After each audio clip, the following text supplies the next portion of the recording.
Hi friends, please subscribe చేయండి friends. Please subscribe. Okay friends, Bigg Boss 9 season విజయవంతంగా పూర్తయింది. అందరూ ఊహించిన విధంగా కళ్యాణ్ విజేతగా నిలవడం జరిగింది. అందరూ తనూజ విజేతగా నిలుస్తుంది అనుకుంటే ఊహించని పరిణామంతో కళ్యాణ్ లాస్ట్ 4 వీక్స్లో దూసుకురావడం, కళ్యాణ్ విన్ కావడం జరిగింది. అయితే 4వ సీజన్ వరకు విన్నర్ ప్రైజ్ మనీ 50 లక్షలు ఉంటే గెలిచిన వాళ్ళకే ఆ 50 లక్షల రూపాయలు ఇచ్చేవారు. కానీ సీజన్ 4తో ఈ సోహెల్ మాత్రం దాన్ని అధిగమించాడు. 25 లక్షల బ్రీఫ్ కేస్ తీసుకొని గేమ్ చేంజర్గా నిలిచాడు. ఆ తర్వాత నుంచి సీజన్లో హరియానా, యావర్, శ్రీహాన్ వీళ్ళు కూడా గ్రాండ్ ఫినాలేలో బ్రీఫ్ కేస్ ఆఫర్స్కు టెంప్ట్ అయి బిగ్ బాస్ హౌస్ నుంచి బయటకు వచ్చిన వాళ్ళు. అయితే బిగ్ బాస్ 9 ఫినాలే కూడా డీమాన్ పవన్ 15 లక్షల బ్రీఫ్ కేస్ తీసుకొని తెలివైన నిర్ణయంతో బయటికి రావడం జరిగింది. అయితే 3వ స్థానంలో ఎలిమినేట్ అయిన డీమాన్ పవన్ 15 లక్షలతో బయటికి వస్తే 2వ స్థానంలో ఎలిమినేట్ అయిన తనూజ ట్రోఫీ పోయింది.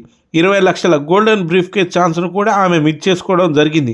మొత్తానికి డీమాన్ పవన్ తీసుకున్న 15 లక్షలని విన్నర్ ప్రైజ్ మనీలో మినహాయించగా ఇక ట్రోఫీ గెలుచుకున్న కళ్యాణ్ పడాలకి 35 లక్షల ప్రైజ్ మనీ చెక్ రూపంలో అందించడం జరిగింది. దాంతోపాటు ఒక కారు, మరొక 5 లక్షల ఓచర్ను కూడా కళ్యాణ్కి అందించడం జరిగింది. అయితే కళ్యాణ్కి అందుకున్న 35 లక్షల్లో అతని చేతికి వచ్చేది కేవలం 16 లక్షలు మాత్రమే.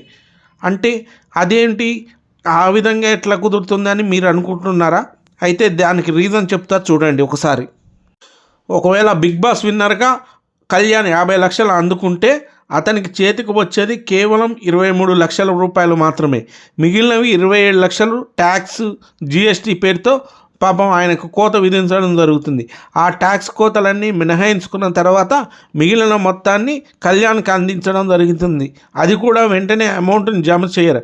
అగ్రిమెంట్ ప్రకారం అన్నీ పూర్తయిన తర్వాతే ఆ అమౌంట్ అకౌంట్లో పడుతుంది. కొన్నిసార్లు 1 సంవత్సరం కూడా పట్టిన వాళ్ళు కూడా ఉన్నారు. కాబట్టి విన్నర్ ప్రైజ్ మనీ 50 లక్షలు ఇస్తే అందులో అన్నీ మినహాయించుకొని కేవలం చేతికి వచ్చేది 23 లక్షలు మాత్రమే. ఇప్పుడు కళ్యాణ్ విషయానికి వస్తే అతని ప్రైజ్ మనీ వచ్చేసి 35 లక్షలు, జిఎస్టీ 46% మినహాయిస్తే చేతికి వచ్చేది కేవలం 16 లక్షలు మాత్రమే. కేవలం ఈ ప్రైజ్ మనీ మాత్రమే కాదు, మారుతి కారు కూడా ఇచ్చారు. దానికి కూడా జిఎస్టీ చెల్లించాల్సిందే. కళ్యాణ్ ఇచ్చిన మరో 5 లక్షల ఓచర్కి మాత్రం జిఎస్టీ లేకపోవచ్చు, ఎందుకంటే అది డబ్బు రూపంలో లేదు. కాబట్టి మొత్తంగా కళ్యాణ్కి పడాలకి పేరు మాత్రమే 35 లక్షల ప్రైజ్ మనీ, కానీ అతని చేతికి వచ్చేది కేవలం 16 లక్షలు మాత్రమే. సీజన్ 8లో కూడా రైతు బిడ్డగా డ్రామాలైన పల్లవి ప్రశాంత్ విన్నర్ కాగా అతనికి కూడా 35 లక్షల ప్రైజ్ మనీ వచ్చింది. ఆ సీజన్లో ప్రిన్స్ యావర్ 15 లక్షల బ్రీఫ్ కేస్ తీసుకోవడం జరిగింది. దాంతో మొత్తం ప్రైజ్ మనీలో 15 లక్షలను తీసేయగా మిగిలిన 35 లక్షలు విన్నర్కి అందించడం జరిగింది. మొత్తానికి పాపం కళ్యాణ్ కష్టపడ్డ 35 లక్షలు అతని చేతికి వచ్చినా అతనికి చేతికి వచ్చేది మాత్రం 16 లక్షలు మాత్రమే. ఇన్ని జిఎస్టీలు తీసేసి, ఇన్ని పన్నులు విధించేసి తీసేయంగా అతని చేతికి వచ్చేది కేవలం 16 లక్షలు మాత్రమే. డీమాన్ పవన్ 15 లక్షలు రావడం అతని అదృష్టం.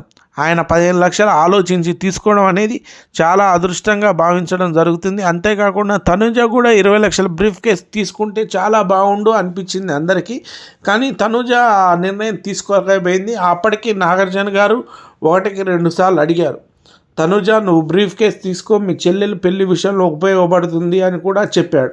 అయితే వాస్తవం చెప్పాలంటే ఈ అమౌంట్కి టెంప్ట్ కళ్యాణ్ అవుతాడని అందరూ ఊహించారు అభిమానులు. ఎందుకంటే కొద్దిగా ఆయనకి పూరు, అంతేకాకుండా ఆయన ప్లస్ హౌస్లో ఉన్నంతకాలం ఆయనకి అమౌంట్ ఏం పే చేయరు కళ్యాణ్కి. ఎందుకంటే ఆయన సెలబ్రిటీ కాదు. ఆయన రానంటే ఇంకా చాలామంది వెయిటింగ్లా, బొచ్చడు మంది వచ్చేటవాళ్ళు లేరు. కాబట్టి మీకు వారానికి ఇంత ఇస్తాను ఏముండదు. కాకపోతే అంతో ఇంత చూసి బిగ్ బాస్ వాళ్ళే ఇస్తారు. కానీ తనుజకి ఆ విధంగా కాదు. ఆమెకి ప్రతి వీక్కి 2.5 lakhs అగ్రిమెంట్ అయింది. అంటే ఆమె బయటకు వచ్చేసరికి 35 lakhs హౌస్ మనీ ఆమెకు మనీ రావడం జరుగుతుంది. అయితే కళ్యాణ్ని ఈ అమౌంట్కి టెంప్ట్ అవుతాడు. ఒకవేళ విన్నర్ కానట్టయితే ఆయన 0 మనీతో బయటికి వచ్చేవాడు.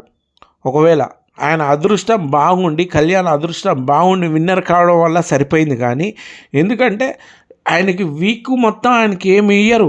కళ్యాణ్కి మీరు అనుకున్నట్టు కళ్యాణ్కి ఏమి ఇయ్యరు. బయట చెబుతున్నట్టు అది అవాస్తవం. ఎందుకంటే సామాన్యుడి కోటాలు తీసుకోవడం ఒక వరంగా భావిస్తారు. అలాంటిది వీక్ కింద పే చేస్తే అట్లాంటిది ఏమి ఉండదు. కాబట్టి ఆయన 20 లక్షలు తీసుకొని వస్తాడని నాగార్జున ఊహించాడు, కానీ కళ్యాణ్కి విన్నర్ అవుతా అని చెప్పి ఆయనకి ఎవరో చెప్పారు, ఆదేశాలు అందాయి. ప్లస్ ఆయన విన్నర్ అవుతాడని ఆయన అంకిత భావంతో నిలబడ్డాడు. ఖచ్చితంగా నేనే విన్నర్ అవుతానని అనుకుండు. ఎందుకంటే స్టేజ్ 2కి వచ్చిన తర్వాత ఆయనకి డిసైడ్ అయిపోయాడు నేనే విన్నర్ అని. కాబట్టి ఆయన 20 లక్షలు కూడా వదిలేసుకుండు. కానీ ఇప్పటికీ ఆయన చేతికి వచ్చేది కేవలం మాత్రం 16 లక్షల రూపాయలు మాత్రమే పాపం ప్రైజ్ మనీ. కానీ విన్నర్ అయిన ఒక ట్రోఫీ రావడం, బిగ్ బాస్ 9 సీజన్ విన్నర్ ఇన్ కళ్యాణ్ నిలబడడం బాగా సూపర్గా జరగడం జరిగింది. మొత్తానికి కళ్యాణ్ విన్నర్ అయినప్పటికీ ఆయన దక్కేది కేవలం 16 లక్షలు మాత్రమే. Okay friends, please subscribe my channel.